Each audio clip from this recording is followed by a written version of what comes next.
Hello friends, welcome to my YouTube channel. हम कर रहे हैं इंडिया के इंडियन पीरियड में जो कमीशन एंड कमिटीज़ अभी तक रही है हमारी एजुकेशन की फील्ड में, from the British time to the modern time. जो रिसेंट की न्यू एजुकेशन पॉलिसी 2020 के आई है, कौन कौन सी रही है, लॉर्ड मैकाले को कर चुके हैं, वुड डिस्पैच को भी कर चुके हैं, ठीक है। और उसके बाद हमने पिछली वीडियो में इंडियन एजुकेशन कमीशन जो हंटर कमीशन था उसको भी कर दिया है।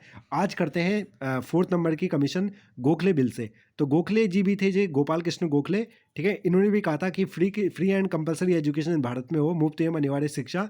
1866 में इन्होंने कहा था इस चीज़ को, ठीक है। 1866 के बाद, ये तो इनका टाइम पीरियड दिया हुआ है। और अनिवार्य एवं प्राथमिक शिक्षा की बात इन्होंने करी थी। गोपाल कृष्ण गोखले जो थे वो पॉलिटिकल फादर भी थे गांधी जी के, ठीक है।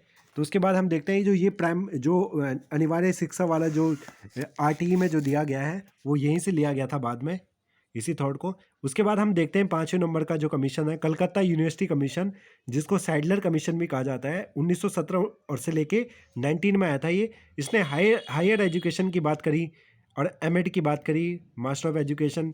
10+2 के बाद इन्होंने एमए, बीएससी, बीकॉम की बात करी थी। और कलकत्ता यूनिवर्सिटी में सुधार के लिए इन्होंने अपनी रिकमेंडेशन दी थी। उसके बाद हार्ट हार्टैग कमेटी आई थी, हार्टोग कमेटी, 1928 से 29 में। और इन्होंने ड्रॉप आउट में कमी की बात करी थी कि जो ड्रॉप आउट होते हैं उसको कम से कम करा जाए, ठीक है। उसके बाद अबाउट वुड रिपोर्ट 1936 से 37 में आई थी। और इसने क्या करा था कि जो टेक्निकल फील्ड है, आईआईटी, पॉलिटेक्निक, उस चीज़ में क्या हो, उस चीज़ में ज़्यादा से ज़्यादा लोगों पे फोकस हो और गवर्नमेंट को इस पर फोकस करना है, अबाउट वुड रिपोर्ट ने। उसके बाद अगला देखते हैं हम 1937 में जाकिर हुसैन कमेटी, या इसको वर्धा स्कीम भी कहा जाता है, वर्धा आयोग, ठीक है। और बेसिक एजुकेशन जो गांधी जी का था वो यही वाला था। 2-3 नाम हो गए इसके, जाकिर हुसैन कमेटी, वर्धा आयोग, बेसिक एजुकेशन, ठीक है।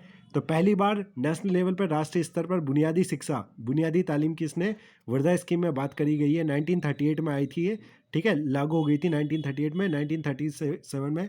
और लघु उद्योग, क्राफ्ट के बारे में इन्होंने फोकस करा था कि क्योंकि गांधी जी ने कहा था कि हमें क्या होना है, स्वावलंबी बनना है, ठीक है, सेल्फ इंडिपेंडेंट बनना है। इसके लिए हमें स्किल को सीखना पड़ेगा।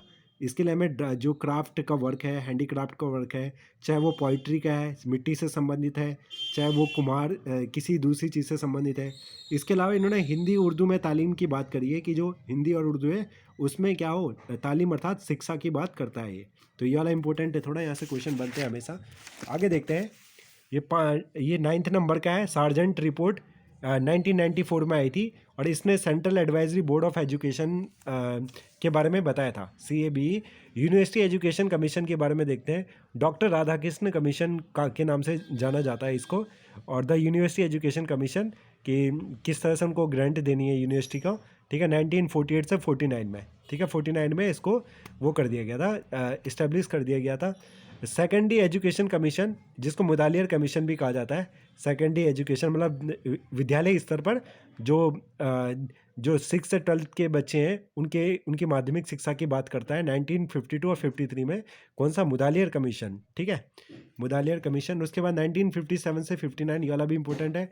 57-59 में national committee of women's education, पहली बार श्रीमती दुर्गाबाई देशमुख ने क्या करा था, प्राथमिक और माध्यमिक स्कूल में जरूरी कंपलसरी हो, ठीक है, प्राथमिक व माध्यमिक स्कूली शिक्षा जरूरी हो, ठीक है, कंपलसरी हो बच्चों के लिए, ठीक है।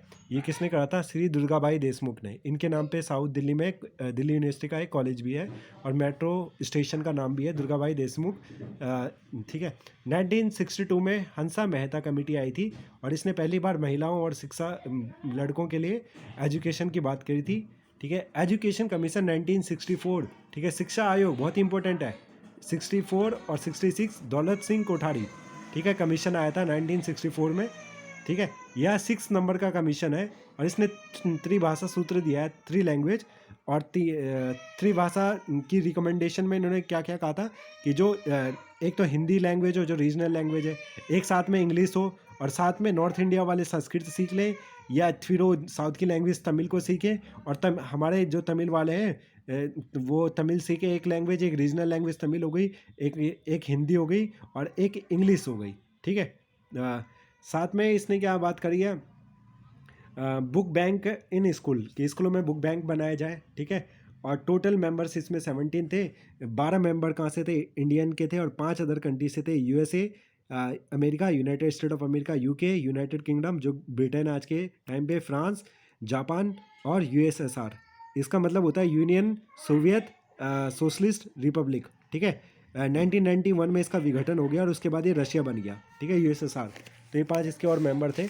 उसके बाद न्यू पॉलिसी ऑफ एजुकेशन आई थी, new policy of education 1968, national policy of education, बाल केंद्रित शिक्षा पर इसने बात करी है, ठीक है, चाइल्ड सेंटर्ड एजुकेशन पे, और कोठारी कमीशन को इसने फॉलो करा है। उसके बाद हम देखते हैं 16 नंबर पे NAEP, new national adult education program 1977, ठीक है। 15 से और 35 एज ग्रुप के लोगों की बात करता है जो इस एज ग्रुप में आते हैं, ठीक है। National adult and program education program, national adult education program. उसके बाद नेशनल पॉलिसी ऑफ एजुकेशन आई 1986 की, और ये वाली तो बहुत ही ज़्यादा फेमस इंपॉर्टेंट है, राष्ट्रीय शिक्षा नीति 1986, और इसमें बहुत अच्छी अच्छी बातें रखी गई। इसी के द्वारा बाद में हमने बहुत सारी अच्छी चीज़ों को फॉलो करा, जिसमें बाद में RTE भी आया, ठीक है, राइट टू एजुकेशन। 2005 का new education policy, new national curriculum framework आया। इसने क्या कहा था कि प्रोग्राम ऑफ एक्शन 1986 में ऑपरेशन ब्लैक बोर्ड चलाया इन्होंने, ऑपरेशन ब्लैक बोर्ड, ठीक है। फिर NVS नवोदय विद्यालय की स्थापना इसी के तहत की गई। नेशनल लिटरेसी मिशन प्रोग्राम हम देखते हैं 1988 में आया, ये 18 नंबर का है, ठीक है। इसकी टैगलाइन थी नॉट नाउ देन व्हेन, अगर अभी नहीं तो कब, नेशनल लिटरेसी मिशन प्रोग्राम। और इनका मुख्य मिशन क्या था कि पूरे राष्ट्र को क्या करा जाए, शिक्षा करा जाए 80 मिलियन लोगों को, लगभग 8 करोड़ लोगों को जो 15 से लेकर और 35 साल के बीच के हैं, उनको 1990 तक कम से कम 30 मिलियन लोगों को साक्षर किया जाए, और 50 मिलियन लोगों को 1995 तक, और 2005 तक +10, ठीक है, 2005 तक 10 मिलियन और लोगों को। लेकिन इसने क्या कर दिया था, इसने अचीव कर लिया था अपने जो मोटो था इसका, लिटरेसी मिशन का।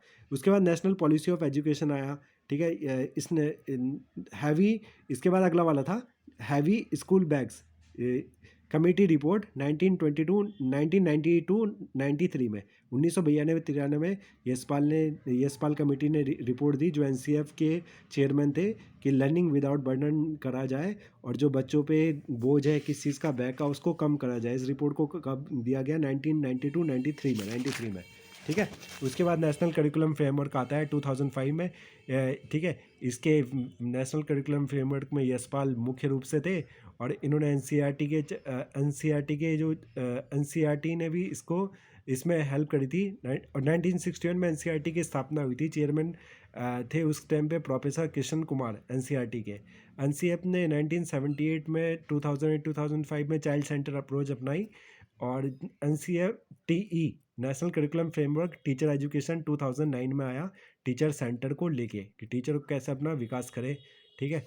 ऑब्जेक्टिव क्या था NCF के, अधिगम को वास्तविक जीवन से जोड़े, शिक्षा बिना बोझ के, रटने वाली शिक्षा को ख़त्म, रूट लर्निंग जो होती है, शिक्षा प्रणाली में सुधार हो, ठीक है, बियॉन्ड टेक्स्ट बुक भी जाए टीचर, ठीक है। NCF board on Bruner cognitive constructive theory, और जो NCF बेस था वो किस पे, संरचना पे बेस है, करके सीखने पे बेस है, ठीक है। कि जो ब्यूनर ने थ्योरी दी है, ब्यूनर अमेरिका के थे, और ये बिहेवियरिस्ट थे, और इन्होंने 3 चीज़ें दी है। एक तो इनका इनएक्टिव था, फिर इनका एक सिंबॉलिक था, थर्ड वाला, ठीक है, और एक था इनका आइकॉनिक, ठीक है। 3 स्टेज थी। और कंस्ट्रक्टिव की बात करते हैं, संरचना सृजनात्मकता की, कि बच्चा सृजनात्मक हो। NCF को 8th शेड्यूल में रखा गया है, 8वीं अनुसूची में। हम देखते हैं NCF के मेंबर टोटल 38 थे, ठीक है। ये सारी बातें हम देख चुके हैं पहले ही। तो ये सारी की सारी चीज़ें मुख्य हैं। अब इसके बाद हम कुछ और चीज़ करने की कोशिश करेंगे अगले वीडियो में बाद में। तब तक के लिए आप इसी तरह वीडियो को देखें। Thank you, bye bye.